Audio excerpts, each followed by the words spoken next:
कब तक करेंगे आप ये उपोषण? ये उपोषण नहीं आपका उनको जो है अल्टीमेटम दे दिया। वैसे भी हाँ। मैं मानने की कगार पे, अगर मेरे मौत के बाद अगर वो जन जागृति होती है और इनको लाते पड़ती है तो मेरा काम हो गया, ऐसा मैं समझूंगा।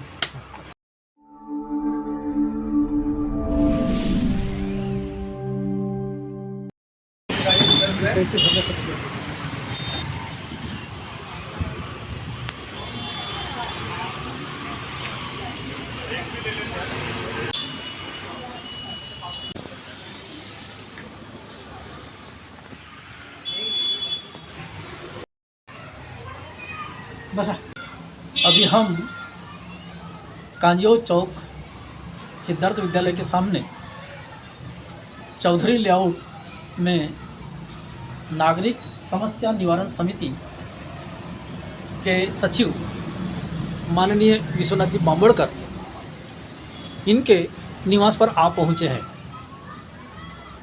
माननीय बांबोड़कर जी साहब अपनी इस लेआउट की जो समस्या है, उनकी खुद की उनके मकान की जो समस्या है, उनके लिए उन्होंने अनशन जारी किया है। तो हम इस संबंध में उनसे कुछ पूछताछ करेंगे, बातचीत करेंगे। अभी आप ये बताइए कि ये अनशन है, ये अनशन की वजह क्या है, क्यों कर रहे हैं आप? धन्यवाद आपका। ये अनशन की जो वजह है, ये हमारी निवास की समस्या काफ़ी समय से, यदि 45-50 साल से हम यहाँ रह रहे हैं। और ये प्लॉट लेने के पहले हम तो देहातों से आए लोग हैं, लेकिन नौकरी जो है बाबा साहब आम्बेडकर के कारण कुछ शिक्षित हुए, नौकरी मिली। तो शहर में बच्चों को जो हमें परेशानी हो गई नहीं होनी चाहिए, इसलिए हमारा एक छोटा सा मकान चाहिए, इसलिए हमने ये प्लॉट लिया है। मैंने ये भूखंड 1970 मैंने पैसा देके खरीद के लिया है। और ख़रीदने के बाद जो प्रोसीजर होती है, तो पहली प्रोसीजर होती है कि उसकी रजिस्ट्री होना, क्योंकि जिन लोगों की प्रॉपर्टी होती है, जो प्रॉपर्टी मालिक होता है वो बेचता है, तो वो पैसा तय होता है। और मूल्य तय होने के बाद हम उसको मंजूर करते हैं, तो मूल्य देना पड़ता है। और मूल्य देने के बाद वो प्रॉपर्टी कार्ड में उसका जो मालिक करके नाम रहता है, तो वो मालिक करके नाम उसकी जगह जो खरीदीदार होता है, जैसा मैंने खरीदी किया तो मेरा नाम आना चाहिए, तो उसको म्यूटेशन बोलते हैं, या अपनी भाषा में अगर पूछे तो फेरफार बोलते। तो फिर वो रजिस्ट्री न होने के कारण, और रजिस्ट्री न होने के कुछ कारण उन्होंने जो बताए, तो कुछ समय मांगा उन्होंने, लेकिन हमें पूरा पैसा लेने के बाद उसे पोजीशन दे दिया और पूरे अधिकार उसके वही बांट के दे दिया था। राइट ऑफ 1979 उसने जो एग्रीमेंट लिख के दिया था, क्योंकि रजिस्ट्री हुई नहीं, तो इनिशियल एग्रीमेंट जो है उसको इसार पत्र बोलते हैं। तो इसार पत्र जो लिख के दिया उसने, उसमें जो मुद्दे हैं, तो पहला मुद्दा होता है कि कोई प्रॉपर्टी का खरीदार कौन है और वो बेचने वाला ने विक्रेता कौन है, ये उसका पर्टिकुलर होता है। उसके बाद में विवरण होता है सौदे का, ये प्लॉट का साइज, उसका ये एरिया के बाद उसका जो मूल्य, और उसके बाद वो बोलता है कि रजिस्ट्री मैं लगा के दूंगा, आपकी प्रॉपर्टी हो गई। लेकिन हमारे केस में ऐसा हो गया है कि उसने ये चारों कंडीशन जो लिख के तो दिया है, लेकिन रजिस्ट्री का जो मुद्दा है उसने ये बोला, ये रजिस्ट्री में 2 महीने में तुमको पूरा मूल्य मिलने के बाद पोजीशन दे दूंगा, लेकिन रजिस्ट्री कमिश्नर की परमिशन मिलने के बाद करके दूंगा। क्योंकि उसने अपने वो ये 2 महीने के बाद पोजीशन देने के बाद, मूल्य लेने के बाद सारे वहीवाट के लिए, अपने वहीवाट के लिए उसने पूरी पोजीशन दे दिया। तो हमने बोला भाई कमिश्नर की परमिशन आने के बाद वो रजिस्ट्री करके ही देने वाला है, तो हम चुपचाप रह गए। लेकिन बात ऐसी हो गई कि वो टालते गया। लेकिन एक बात उसने अच्छी ये किया कि पूरे ये भूखंड बेचने के बाद जिन लोगों को उन्होंने ये प्लॉट बेचे थे, उसकी पूरी लिस्ट रेवेन्यू डिपार्टमेंट के उसको सबमिट कर दिया अराउंड अबाउट 86 में। इस आधार पे गवर्नमेंट का रेवेन्यू डिपार्टमेंट ने क्या किया है, वो एने टैक्स जो होता है, क्योंकि खेती की ज़मीन जो होती है तो हम निवास के लिए या कोई कारखाने के लिए, व्यवसाय के लिए अगर इस्तेमाल करते हैं तो रेवेन्यू को एक उसका ऑर्डर लेनी पड़ती है। तो वो मालिक ने ऑर्डर वो ले लेता है, एने ऑर्डर बोलते हैं उसको, तो वो डॉकेट है। तो उसके आधार पर रेवेन्यू डिपार्टमेंट ने, गवर्नमेंट ने हम पर एने टैक्स लगाया। तो टैक्स वो हम दे रहे, पहला टैक्स तो उन्होंने फाइन के साथ लगाया और अभी हर साल वो वसूल कर रहे हैं। दूसरा टैक्स कब से लगाया? हाँ, वो 86-87 में, 1986-87 में, और वो 79 से पूरा वसूल किया। और 5 साल का जो टैक्स होता है वो दंड के हिसाब से इन एडिशन तो हम भरते रहे। उसके बाद कॉरपोरेशन ने ये मामला जो होता है उसका सर्वे करके वो भी टैक्स रह गया है, वो भी भरते रहे। आज 50 साल करीबन 79 तो अभी क्या कौन सा है 24, यानी वो 31 और 24 कितने हो गए 55 साल।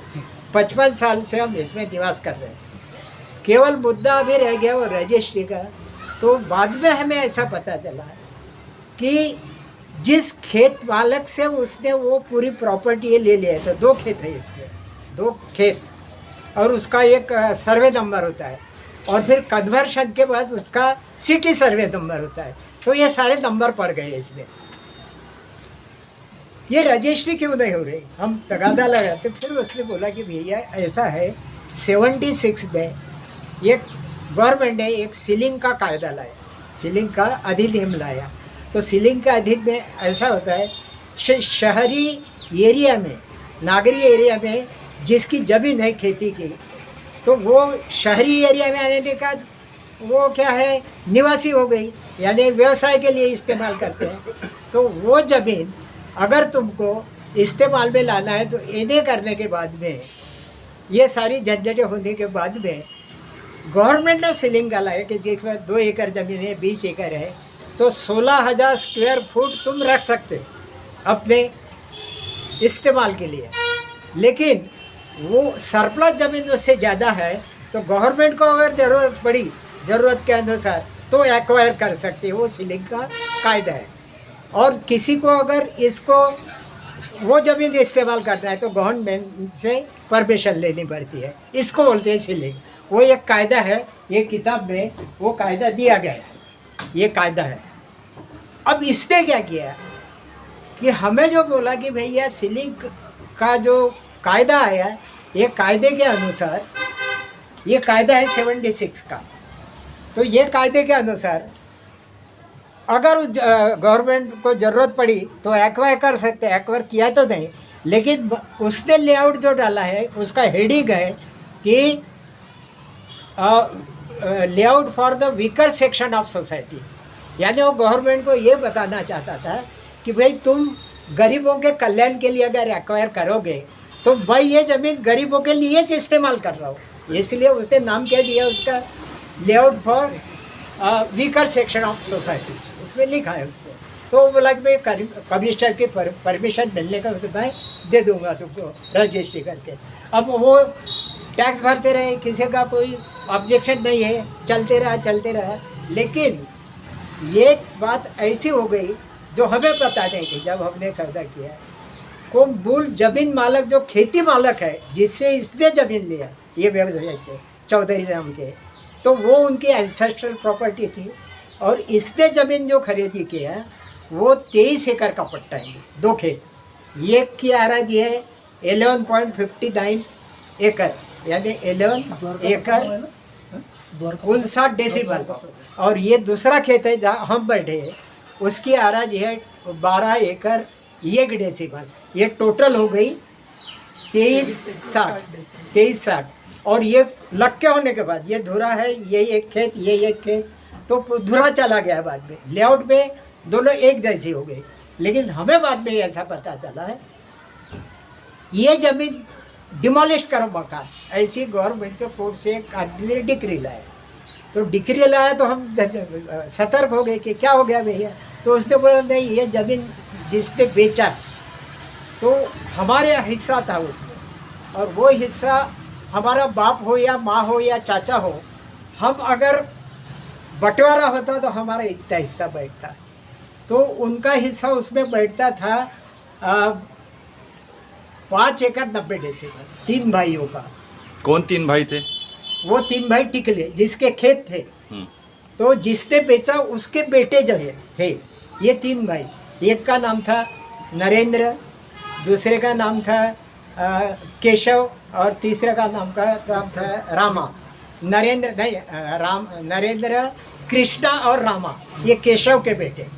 ठीक है, तो इनका 5 एकड़ 90 डेसिबल हिस्सा था। तो उन्होंने सिद्ध किया कि ये मालिक इसके हम है, कोर्ट ने उसको मान्यता दे दिया। इसने क्या किया है, उसको हाई कोर्ट में चैलेंज किया, और ये झंझट बेचते वक्त हमको ये बताए नहीं, वो कोर्ट में चलते रहे। फिर दूसरे उसके चचेरे भाई थे, उनका भी बंटवारा था, तो 470 का उन्होंने भी डिक्री लाया। तो ऐसी 10 एकड़ 60 डेसिबल जगह उनको बहाल हो गई कोर्ट के तरफ से। लेकिन इस बीच में इसे बेचने का अगर मकान बैठे, रजिस्ट्री लगाए नहीं, तो उसने डिमोलिशन की डिक्री लाई दोनों ने।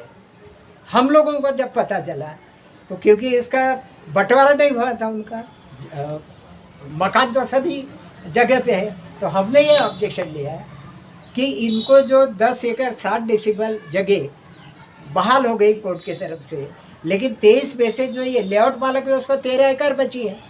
तो ये 13 एकड़ और उनका वो बंटवारा जब तक तय नहीं होता, डिमार्केशन नहीं होता, तो मकान तो इसके हिस्से के लिए गिरा सकते हैं। तो ये मैटर हाईकोर्ट में गया, और हाईकोर्ट ने ये तो बोला कि डिमोलिशन इसका हो सकता है 10-60 का, लेकिन इसका पहले डिमार्केशन होना चाहिए। तो डिमार्केशन कैसे हुआ, ये नकाशा जो है, नकाशा पर मकान नहीं दिखे उन्होंने, खेती के नकाशे पर डिमार्केशन दे दिया। तो वो खेत में 4 टुकड़े और हमारे इसमें तो कंटिन्यू। हाँ, तो फिर हाईकोर्ट ने मान्य किया जयंत पटेल नाम के, और उसको बुलाया। ठीक है, डिमोलिशन पहले सिटी सर्वे जो है वो इसका डिमार्केशन करे, उनकी जगह कौन सी है वो निश्चित करे। तो वो सिटी सर्वे ऑफिस ने उसके नकाशे में वो लाइनें खींची है, उनकी अलग हो गई ज़मीन, लेकिन उनके ज़मीन में जो मकान है वो उसके एरिया में गए। अब अपन बात करते हैं ये 13 एकड़ की, उसको छोड़ देते फिलहाल, क्योंकि मेरा अंशन जो है ये 13 एकड़ के लिए, 13 एकड़ में जो लेआउट मालिक है जिसके हिस्से में वो 13 एकड़ ज़मीन छूटी है, वो मकान प्रोटेक्ट होने चाहिए। कौन मालिक है अभी? हाँ, वो बता रहा हूँ। तो अभी ये चौधरी जो लेआउट मालिक है, जिसने ज़मीन खरीदा था वो मालिक था, उसने बेचा, पैसा लिया और हम मालिक हो गए। लेकिन कायदे ऐसे है कि पोजेशन मिला कि रजिस्ट्री ये फॉर्मेलिटी है, मालिक हो गए तो, लेकिन वो फॉर्मेलिटी जब तक पूरी नहीं करते तब तक तुम्हारे नाम से म्यूटेशन नहीं होता। मालिक तो हम हैं, लेकिन रजिस्ट्री देंगे। तो इसका क्या करें? तो सीलिंग की जो बात आपको मैंने बताया है, वो सीलिंग का 76 वो 2008 में वो निरस्त हो गया सीलिंग का कायदा। तो फिर ये जिद्दा था, तो अभी कमिश्नर की परमिशन की ज़रूरत थी। फिर हम कहे कि भाई रजिस्ट्री लगा दो। तो वो बोल रहा कि मैं इतना बूढ़ा हो गया अभी कि अभी मैंने पावर ऑफ अटॉर्नी किसी को दे दिया, और जिसको दिया उसको बेटा था, वो एक ही बेटा। तो पावर ऑफ अटॉर्नी ये बाकी की प्रोसेस करेंगे। अब वो पावर ऑफ अटॉर्नी जो है वो जिस वक्त सौदा हुआ था हमारा, वो छोटा था, 16-17 साल का, लेकिन इस प्रोसेस में बहुत बड़ा हो गया है और ये बूढ़ा हो गया है। तो उसने बोला कि भाई इसको मिलो, ये लगा देगा। अब उसको बोल रहे तो वो बोल रहा कि वो भाव नहीं रहा है। तो उससे उसकी अनबन हो गई, क्योंकि हमें मालूम है कि वो मालिक नहीं है।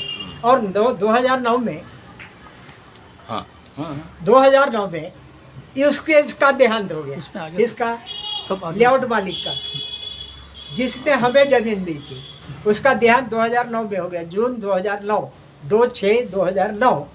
तो फिर इसकी पावर ऑफ अटॉर्नी भी ख़त्म हो गई। मालिक तो हम हैं, ये मालिक नहीं बन सकता। तो ये फिर चुप रहा। लेकिन हमें ज़रूरत थी कि हमारा नाम म्यूटेशन में आना चाहिए। हमने पूरे डॉक्यूमेंट जुड़े, इसका मृत्यु पत्र जुड़े और सारे डॉक्यूमेंट नकाशे वगैरह लेने के बाद इन्होंने जो ज़मीन का नकाशा था उसमें मकान नहीं दिखाया, हमने अपना आर्किटेक्ट लगाया। इसके ज़मीन में कौन से प्लॉट आते हैं, थांबा। अब इसके लिए क्या प्रयास करना चाहते हैं आप? नहीं तो प्रयास वो बता रहा हूँ हाँ, मैं। प्रयास हाँ, क्या किया है, हाँ तो हमने क्या किया, मालिक तो मर गए, हाँ तो हम मालिक है, तो गवर्नमेंट उसको हमारा म्यूटेशन एक ऑर्डर के साथ कर सकता है। मैं जो बोल रहा था आपको इनिशियली कि इसके डिस्प्यूट की, इसके साथ तो हमारा कोई डिस्प्यूट नहीं है, हमारा झगड़ा भी गवर्नमेंट से है कि इस स्थिति में तुम सर्वे करो। और हमने क्या किया, इन बिटवीन रजिस्ट्री नहीं हुई, इसलिए हमने स्टैम्प ड्यूटी रजिस्ट्री की जो लगती है वो भी फाइन के साथ भर दिया, ये कायदा है उसका।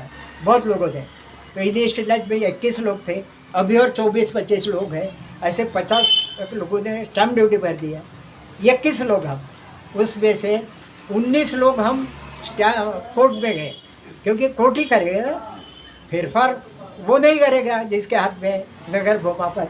तो कोर्ट 2 प्रकार के होते हैं, वो बोल रहा था मैं। अभी कोर्ट की प्रोसेस ऐसी है कि जुडिशियरी के जो कोर्ट होते हैं, तो उन्होंने क्या किया, भाई हमारे पास समय नहीं रहता, केसेस बहुत आती है, इसलिए डिपार्टमेंट को उन्होंने अधिकार दे दिए कि तुम जुडिशियल पावर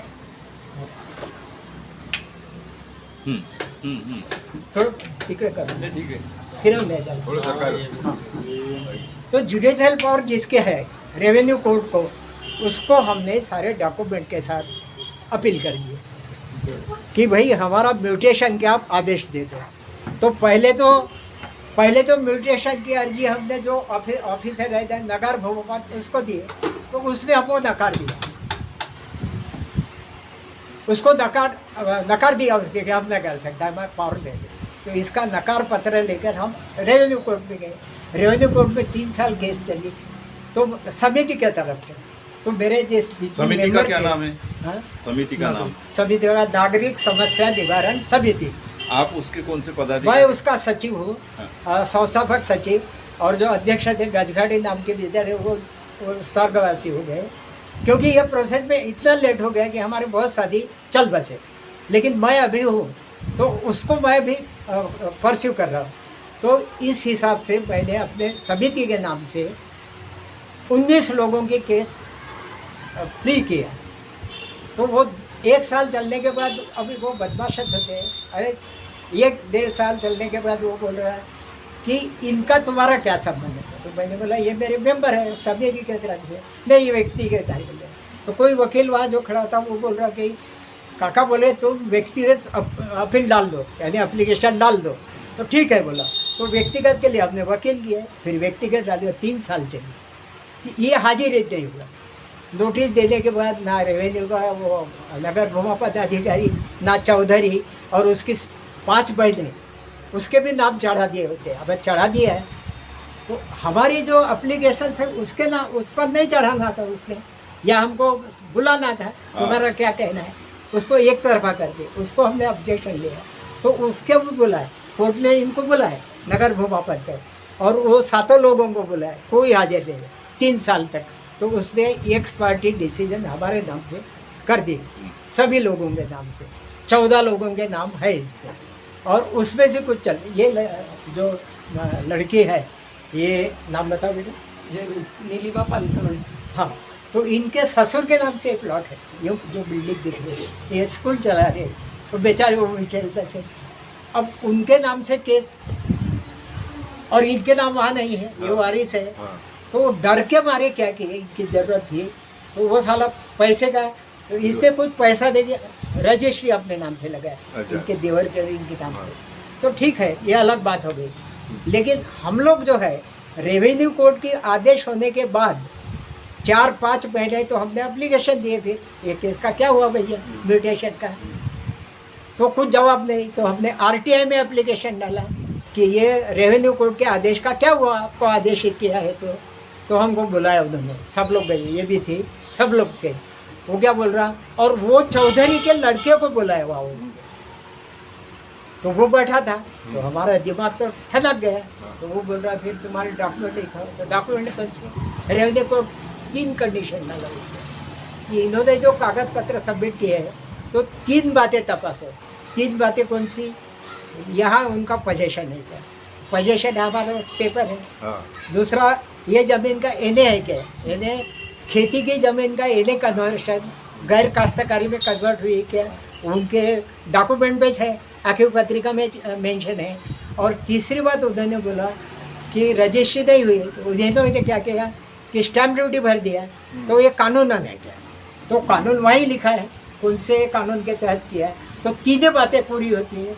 तो वो 3 बातें डॉक्यूमेंट हम ले गए अपने साथ, सारे लोग गए थे, तो वो नहीं देखना है, बोले रजिस्ट्री बताओ। तो रजिस्ट्री हमारे पास दे गया, उसने नहीं लगा के दिया, पहले से ही हम बोल रहे हैं नहीं उसके बगैर नहीं होता। बोले अरे मैंने बोला मर गए, अभी नहीं हो सकती है। तो बोले ये बैठे ना, बोले इनके नाम है, तो मैंने मेरा मालिक मानती ही नहीं उनको। तो बहुत ज़बरदस्त झगड़ा हुआ था, ये मौजूद थी। तो वो बोल रहा कि भाई तुम बोले इनसे तालमेल करके रजिस्ट्री लगा के फिर मेरे पास आया। ऐसा कौन बोला? हाँ? ऐसा कौन बोला? नगर भूमापन अधिकारी जिनके पास म्यूटेशन का रिकॉर्ड होता है। क्या नाम है उनका? वो पवार, उसका सतीश नाम पवार, है सतीश पवार। हनुमंत पवार। उसका ट्रांसफर भगा दिया उसका, हाँ, ठीक है। लेकिन यही है वो, लेकिन नाम पूछा अच्छा। हाँ हाँ। उसका नाम है Satish Hanumant Pawar, city survey officer number 2, ठीक है। तो झगड़ा बहुत हो गया। तो वो बोले तुम मुजरी कर रहे, बोले मुजरी मैं नहीं कर रहा हूँ, बोला you are government officer, government servant और यू आर पब्लिक सर्वेंट, और आप बोला जो कानूनन बातें हैं, जो कोर्ट ने आदेश दिया उसके अनुसार अमल करना है। तो वो फिर झल्ला गया बोले जाओ, बोले असं म्हणलं की काही सांग, काही प्रकार तू सांग। रेव्हेन्यू कोर्टाच्या आदेशाला घेऊन जेव्हा आम्ही सिटी सर्वे ऑफिसला गेलो त्यावेळेस त्या पवार त्यांनीच साहेबांनी बोलावलं. आम्हाला मीटिंग केली आणि मीटिंगद्वारे बोलवण्यात आलं। त्यावेळेस आमचे सचिव साहेब बांबोडकर सरांनी त्यांना म्हटलं की आमच्याकडे रेव्हेन्यू कोर्टाचा आदेश आहे, तुम्ही त्याची तपासणी करून आम्हाला आमचं म्युटेशन करून द्या। त्यावर ते बोलले, आम्हाला बोलवलं, राजू चौधरीला बोलवलं, मालक इथे बसलेला आहे, तुम्ही तो जे काही म्हणतो आहे ते देणं घेणं करा, रजिस्ट्री लावा, तेव्हाच आम्ही म्युटेशन करतो। मी माझ्या वरच्या अधिकाऱ्याचं कुठलीही गोष्ट मान्य करणार नाही, रेव्हेन्यू कोर्टाच्या आदेशाला मी मान्य करणार नाही। मला जर तुम्ही सिव्हिल कोर्टाचा आदेश आणला त्यालाच मी मान्य करेन, असं त्याचं म्हणणं होतं। काकाजींच्या संपूर्ण अभ्यासातून आणि पूर्ण जेवढ्या काही गव्हर्नमेंटच्या आपल्या ॲक्टचे पुस्तकं आहेत त्याच्यातून त्यांनी पूर्ण अभ्यास करून वकिलामार्फत सिटी सर्वेला जे काही मेन्शन केलं ते सर्व रेव्हेन्यू कोर्टातून त्या माणसाने दिलेलं आपल्याला आहे। कुठले अधिकारी होते त्यावेळी? डाबेराव सर, सिटी सर्वे हां. ऑफिसर. डाबेराव सरांनी आपल्याला तहसील ऑफिसमधून तो पूर्ण आदेश दिला की तुमचं काम होऊन जाईल, तुम्ही माझ्या खालच्या अधिकाऱ्याकडे जा। पण हनुमंत पवार सतीश सरांनी डायरेक्ट आम्हाला नकार दिला, आम्ही काही करू शकत नाही, पुढे जा। यानी ये कह सकते हैं हम लोग कि ऊपर का अफसर जो बोलता है वो नीचे का अफसर सुनता नहीं हे है। अजून एक मला नाही बोलायचं सुद्धा. होतं, मला एक बोलायचं होतं सर. हाँ त्यांनी काय म्हटलं की विदाऊट रजिस्ट्री तुमचं म्युटेशन होणार नाही। माझी शाळा चालवते मी, माझ्या शाळेला 6वी ते 12वीचं परवानगी आवश्यक होतं, 10वीची मुलं परीक्षेला बसणार, माझा आदेश आला, मला वाटलं आता म्युटेशन होईल, तर ते म्हणाले एनी हो तुम्हाला रजिस्ट्री करावी लागेल।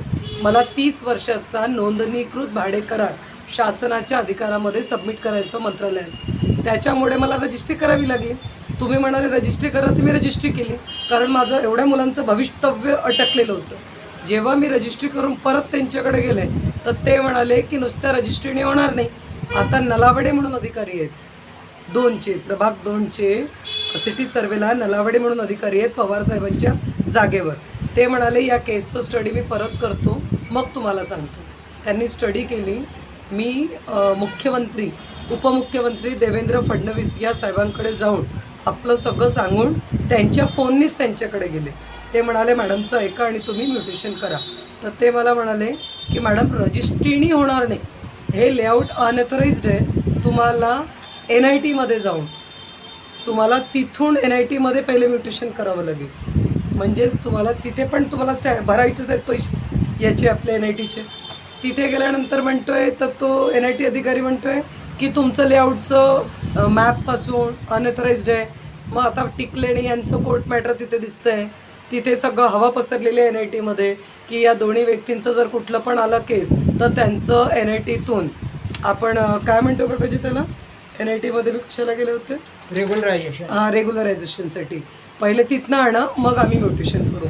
तिथे गेलं तीच भानगड आहे, टिकले चौधरी नाव फेमस आहे.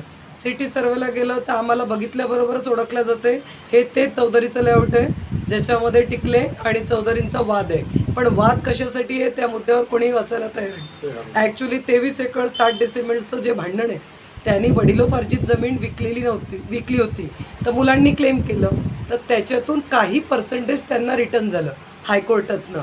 तर टिकले काय म्हणतोय मी हायकोर्टातनं जिंकलेलो आहे, तो काही लोकांना म्हणतोय संपूर्ण प्रॉपर्टी माझी.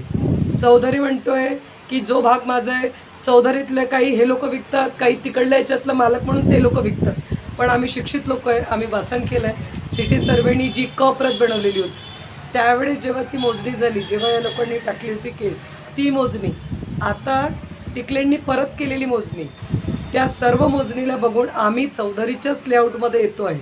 याला टिकले पण नकार देऊ शकत नाही. अजून टिकलेला काही त्यांनी रेड अलर्ट ग्रीन सिग्नल दिला नाही आहे कोर्टाने की तुम्ही जी मोजणी केली त्याच्यामध्ये आमचे प्लॉट येतात आहे म्हणून. कारण की हे अनऑथराइज लेआउट आहे, आर्किटेक्टनी बनवलेला मॅप आहे.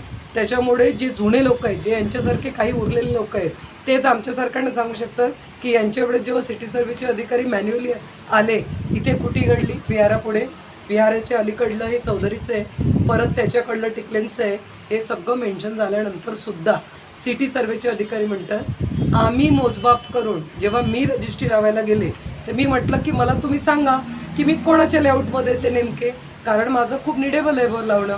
तर ते म्हणाले की आम्ही सध्या सांगू शकत नाही की कोण कोणाच्या याच्यात आहे. मग एवढं शिक्षण घेऊन जेव्हा ते पदावर येतात, जर ते अधिकारी ते मोजमाप करू शकत नाही तर आम जनतेने काय करायला पाहिजे, वकिली करायला पाहिजे. सगळ्यात पहिले ते LLB करायला पाहिजे, मग सिटी सर्वेच्या अधिकाऱ्यांचा अभ्यास केला पाहिजे, पटवारी पदाचा अभ्यास केला पाहिजे आणि त्याच्यानंतर आपली जमीन घेऊन अनऑथराइज लेआउटला ऑथराइज कसं करायचं ते सगळं आम्हीच केलं पाहिजे. मग शासनाच्या प्रत्येक पदावर ज्या गव्हर्नमेंट नियुक्त्या करून देतात त्यांचे कामं कोणी करावे, लठ्ठ पगाराचे पैसे देऊन लागलेले लोक आहेत का मग की यांना आमचा प्रॉब्लेम समजत नाही. ठीक है सर, ये आप अभी उम्र कितनी है आपकी? उम्र कितनी है? मैं अभी एग्जैक्टली आज 8 तारीख है, हाँ, तो मैं 80 साल 6 महीने का हो गया बीइंग 8 अप्रैल 1944. यानी करीब करीब 81 साल वाला व्यक्ति आज उपोषण पे बैठा है और नागरिक समस्या निवारण समिति के ये सचिव है विश्वनाथ दशरथ बांबोड़कर. जानते हैं इनसे और एक अलग की जानकारी की आपने इस सिलसिले में और क्या क्या किया, हाँ और क्या क्या किया, अभी किससे आप- किससे मिले, हाँ राइट इस शिकायत को लेकर किससे मिले राइट. और आगे क्या किया? राइट. अभी ये हमारा जो रेवेन्यू कोर्ट का आदेश है वो 10 साल के लड़ाई के बाद में रेवेन्यू कोर्ट का आदेश होने की जो तिथि है 15/11/2021. ठीक है, अभी 21 से आगे बोलते हैं अपन, अभी 24, तो अभी लगभग इसको भी 3 साल हो रहा है. तो ये आदेश होने के बाद ये मैडम ने आपको जानकारी दी, उसने रेवेन्यू कोर्ट के आदेश साफ साफ नकार दिया.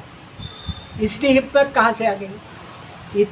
उसकी हिम्मत इसलिए आ गई कि बौद्धिक दृष्टि से ये नाकाम है. ये लोग पैसा देके सर्विसेज में आते हैं, पद खरीदते हैं, ये मुझे एहसास हो गया.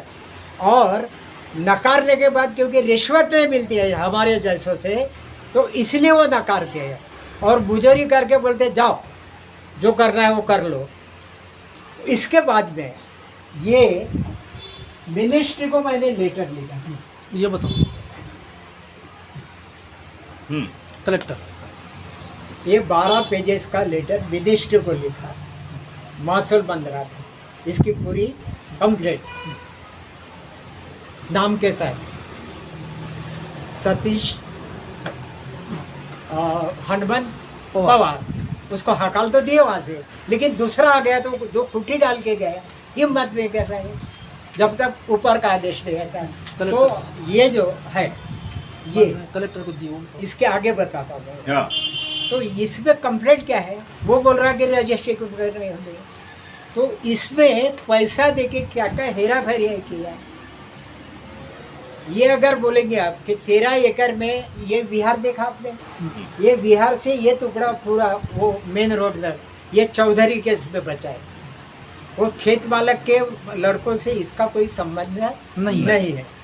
तो मैंने ये जानकारी दिया है कि इधर की चौधरी लेआउट की जो जगह है ये टिकले ने बेचा है। और टिकले का एरिया कहाँ है जिसने बेचा, उधर वो फुकट नगर को लग के ये पूरा मैंने उनको और पूरा ये आरोप लगाया कि नाजायज़ काम भी ये रिश्वत लेके करते हैं और जायज़ काम जो मेरिट का काम है रिश्वत नहीं मिले तो नहीं करते और मुझे ऐसे नकार देते। जीती जागती तस्वीरें मिसाल है ये। और अब इसको भी 2 साल हो रहे हैं। ये कलेक्टर ऑफिस में पड़ा है। कलेक्टर ऑफिस में इसलिए दिया हमने कि 13 में हमने डायरेक्ट मिनिस्ट्री को दिया था ये मसला। तो मिनिस्ट्री के पास तो रिकॉर्ड रहता नहीं, ये अहवाल भेजेंगे तभी आदेश निकालेंगे। तो मिनिस्ट्री ने कलेक्टर को सौंपा, कलेक्टर के पास भी ऑर्डर नहीं, he is only the administrative officer of the district. तो उन्होंने रेवेन्यू को लिखा है SLR को और SLR ने भी इसको लिखा है। तो ये अहवाल उसी के पास पड़ा। तो ये सारी हेरा फेरी। और दूसरा मुद्दा हमारा है, ये तो हमारा ऑर्डर हो गया है। ऑर्डर में हम मेरिट में मालिक पहले ही थे, केवल अभी म्यूटेशन का मसला है उसका ऑर्डर आज है। भी मालिक है। हाँ आज कल भी भी मालिक थे है, और आज पहले भी भी मालिक थे, लेकिन म्यूटेशन के लिए ये चाहिए ऑर्डर। तो ऑर्डर हो गया। और दूसरा मसला हमारा है वो पूरे, ये तो कुछ लोगों का है जिन्होंने पैसा भरा और अर्जी दिया जिसके ऑर्डर हो गए, लेकिन पूरे 23 एकड़ 60 डेसिबल में जो लोग बैठे उनका जो शोषण हो रहा। तो गवर्नमेंट को हम बोल रहे हैं कि रेवेन्यू सर्वे होता है। अच्छा, आपकी डिमांड रेवेन्यू सर्वे ये होता है, उन्होंने करना चाहिए पीरियडिकल सर्वे। ये आपकी डिमांड है? ये आपकी डिमांड है? एक दफे हो गए, ये डिमांड है। डिमांड यहाँ नहीं हुआ, एक दफे हुआ, लेकिन वो एक दफे होने के बाद स्थिति बदलते रहती है, मालिक बदलता है, कोई हेरा फेरी तो देखी है। तो हर 25 साल के बाद ये कोड में है, हर 25 साल के बाद रेवेन्यू ने सर्वे करना चाहिए। सर्वे हर एरिया का करना चाहिए। 50 साल से इसका सर्वे हुआ ही था। कन्वर्शन कब हुआ 65 में, अभी 24 चल रहा है, वो 35 साल और या 54 साल कितने होते हैं, 54 और ये 24 25 60 साल हो गए। तो ये 60 या 55 साल में ये सर्वे की जो डिमांड है, हमें ये सर्वे की डिमांड माननी होती है। तो जो जो जायज़ बैठा है उसका ऐसा ही पेपर होता है। तो ये हमारी दूसरी डिमांड है, ये 2 डिमांड। कलेक्टर आणि नितीन गडकरी नितीन राऊतचं कलेक्टरच्या सगळं पुढे गेलंच पाहिजे, तो हे अहवाल नाही सादर करत. नितीन राऊतचं सगळं हाँ, फिर इसके अलावा ये कलेक्टर का हो गया, ये कलेक्टर के अलावा फिर कोई मंत्री फिर मिनिस्टर वगैरह को ये ब्यूरोक्रेटिक चैनल है, नौकरशाही है ये। अब कलेक्टर ने तो अपना काम नहीं किया क्योंकि वो अहवाल मांगा, लेकिन 2 साल है तो क्यों नहीं दे रहा है, ये उसका परसुएशन वो नहीं कर रहा है। लेकिन वो गवर्नमेंट सर्वेंट है। हमारी व्यवस्था जो इनकी है एमएलए और खासदार की, वो रिप्रेजेंटेटिव है अपने। ये एमएलए बनते हैं तो विधानसभा में सवाल उठता है, ये हेरा फेरिया कुछ भी होता है, अन्याय होता है। तो हमने पहली बात, हमारा जो ये आमदार अभी है, अभी आमदार है एमएलए जो है हमारा राउत साहब, 14 से उनको मिल रहे हैं। वो केवल मिले तो वो एक लेटर लिख देते हैं या बोलते हैं कि भैया मेरे पास लिख दिया, लेकिन उन्होंने जाति तौर पर कभी ये इशू पर काम नहीं किया। तो उसका भी एक लेटर मेरे पास अभी अरवा की अभी एमएलए है, तो वो जब पालक मंत्री थे तब का भी लेटर है, और अभी वो आमदार है वो भी लेटर। ये फडणवीस है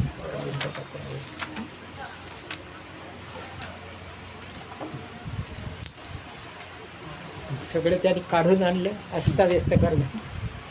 ठीक है, बाद में दिखाएंगे। हाँ ठीक है। तो ये केवल इलेक्शन के बाद मिलते हैं उनको, और वो सुनते नहीं, खड़े खड़े चले जाते हैं, तो उनको पूछना हमने छोड़ दिया। दूसरा अपना पालक मंत्री होता है, पालक मंत्री के हैसियत से भी इनको मिले, तो उस वक्त भी उन्होंने कॉग्निजेंस लिया था, सीरियसली नहीं लिया।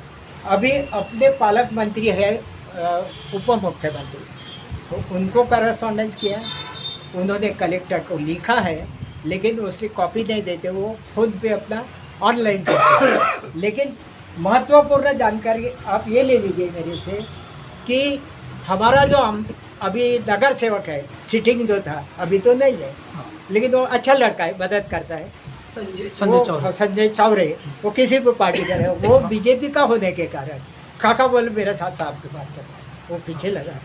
तो हम 13 मई 2000 इसी साल में उनके पास गए, खासदार का इलेक्शन होना था, यहाँ आए थे वो, तो वो भाषण दिए थे, फिर वो ले गए, तो उन्होंने बहुत अच्छा पत्र एक लिखा, हमारे निवेदन पर कलेक्टर को लिखा।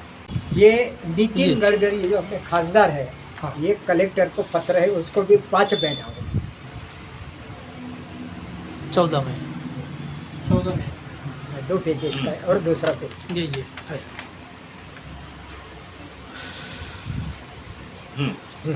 अभी ये 5 महीने हो गए, इन्होंने लेटर लिख लिया।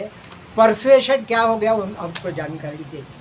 अगर किसी को पूछे तो मेरी व्यथा ये है कि मेरी उम्र होने के कारण, अभी इनकी बात सुने आपने मैडम की, मेरा बेटा ये जानकारी दे रहा था और कई लोग लूट रहे। इनका म्यूटेशन का आदेश होने के बावजूद भी स्कूल चलाने में जो अड़चने आ रही, तो 8-10 हज़ार रुपये उसको देखे, फिर रजिस्ट्री लगाए, फिर भी वो नहीं हो रहा, RL कंपलसरी बोल रहे नहीं हो रहा।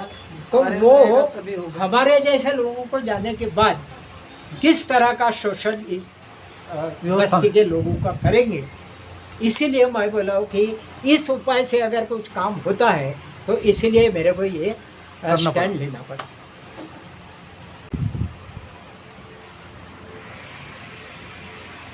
कब तक करेंगे आप मरते ये दम- उपोषण? मरते दम तक। ये उपोषण नहीं नहीं, आपका जो उनको है, अल्टीमेटम दे दिया।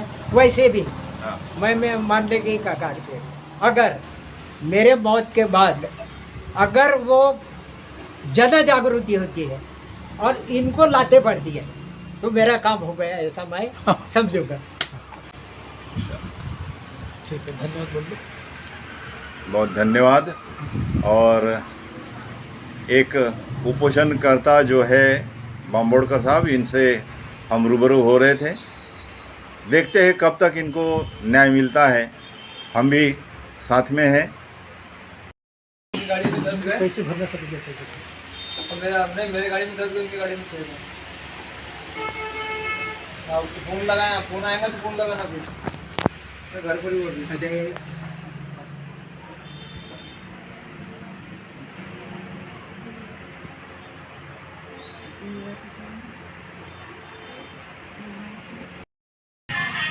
लोक तसे राहिले काही साला काढता बालदी खालत काढत तुम्ही दुर्लक्ष करा. आता मी तिकडे काल केलं हां.